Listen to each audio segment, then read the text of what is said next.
posts. I think those were put later. And I would walk along here as a little kid, and it's all getting washed away. Welcome to up and down of Mother Nature. I'm not a climate denier. Don't get mad at me. I don't know what. I don't know nothing about any of that. I'm sure someone else. This is human involvement. Human involvement, yeah. Yeah. Human involvement in changing things. Now they gotta fix it. Anyway, that's good. One thing to point out here before we leave this side, just to let's see. It's yeah, going along. yeah, just to show you the dynamics of this. Come over here. Can you come out here and look this way? Okay, so you see how there's that wall right there? Yeah. Watch when the waves hit that wall there, the wall beyond it. See when the waves hit that wall behind it, how they splash up and they reflect? Uh-huh.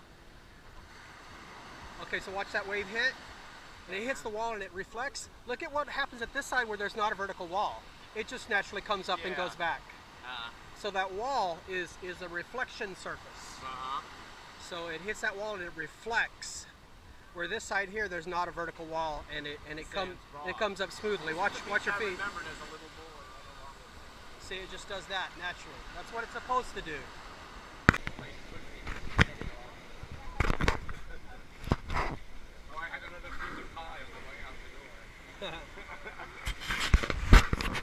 All right, so you see the wall over there, how the wall seems to be holding that sand there. Yeah. Oh yeah. And watch, you know what I told you about this being a reflective surface, so it's hitting the wall, drops off. and it's going back. And then see the wall over there. Watch when the waves run along the side of that wall, how they really get amplified by the wall. Have to wait for a good wave. And then they hit that corner. Compared to the other side. Yeah. It's contained. Yeah. That contains habits. Waves have incredible energy.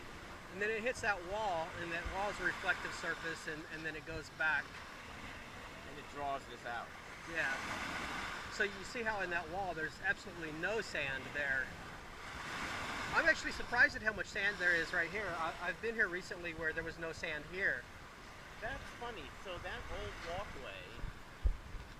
walkway is actually over here. Yeah. So you're saying they've extended this out. They've taken some of the property. And then you see where these pipe, the concrete for those pipes, those were obviously under the sand at one time, right? Because they wouldn't have made them that way exposed. No. So you see how. Sticking out. I just think that would be down.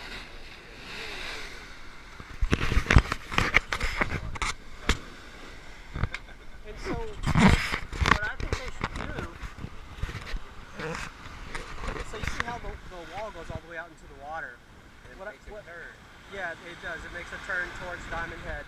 And so, what I think they should do is, you know those sandbags that he was talking about? See the sandbags that are along that wall over there? Yeah, the really big sandbags? They need to make a wall, because of the big wave. Okay, so they need to make another wall about here, out of the sandbags, so that they're biodegradable. So make a wall here, extending out into the water, and then take that wall down, and let that sand fill in this part of the beach. So you do it gradually. So you build a wall here, take that wall down, let the sand fill to here. Once this part of the beach here gets filled, then you build the next wall over there, and you do the same thing again. That's they want to do these T-groins to create an art, but it won't work. Well, no, it's going to make it worse. Because it'll go out like that. Right here, I think there'll be another one that they're going to utilize that structure as the base of the T-groin. No, I think it was that one. I saw the drawing. Oh, really? It's that one right there. There were 3. Oh, okay. There were 3. 1, 2, 3. Okay. Maybe the other one right now. 1, 2, and 3 down there. That's what it was going to be. Because they have to cover this up with sand because they should take some of those sandbags that they have against those walls over there and put them up against this and build a foundation for the beach to be built on. Because once you take the wall away, the side shore current will naturally bring the sand this way, and it'll fill up the beach.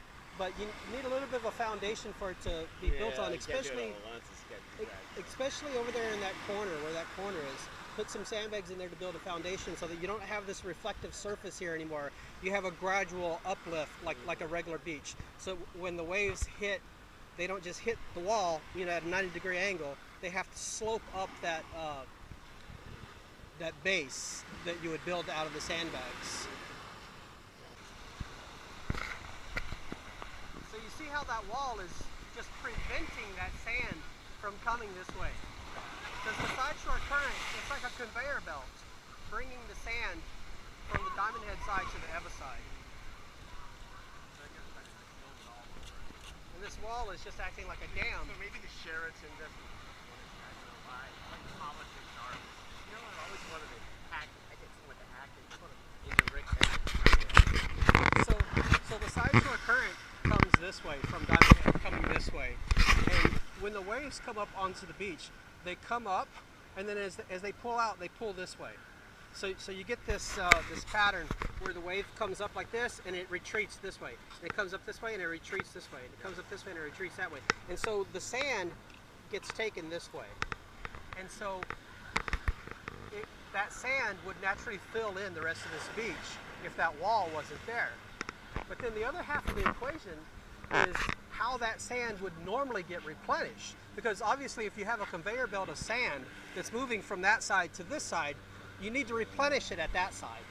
And that's where the old streams in Kapiolani Park and Waikiki, the streams before they built the Alawai Canal, those streams would bring sediment down from the mountain, and there was all kinds of sandbars out here, which is what made the surf so great. Is, you know, the sandbars would make the surf right there, but it would fill in the sediment, you know, the little bits of rocky material from the mountains. Because if you pick up a handful of sand, it's not all white coral. There's little pieces of black stuff in there. Yeah, there's a lot of, the sand was more brown here when I remember it. And even green from the olivine from the mountains. But that sand is part of the equation.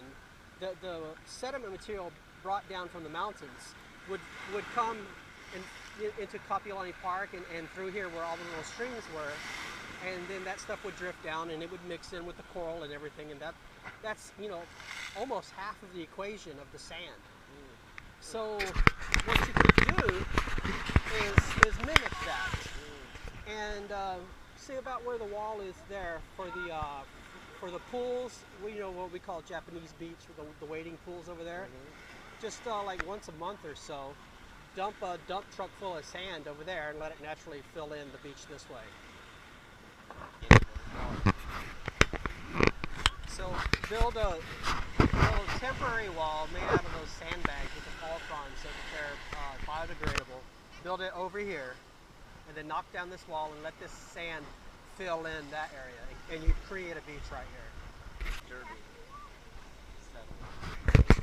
Really? What's the difference? Why is this water here and that? Because of that? It's because of the wall, yeah. Because of the wall. It's clear to see. Yeah. They hate that. But they don't want to put that wall down because they're afraid, oh, then we'll lose that beach over there. We're a Hawaiian.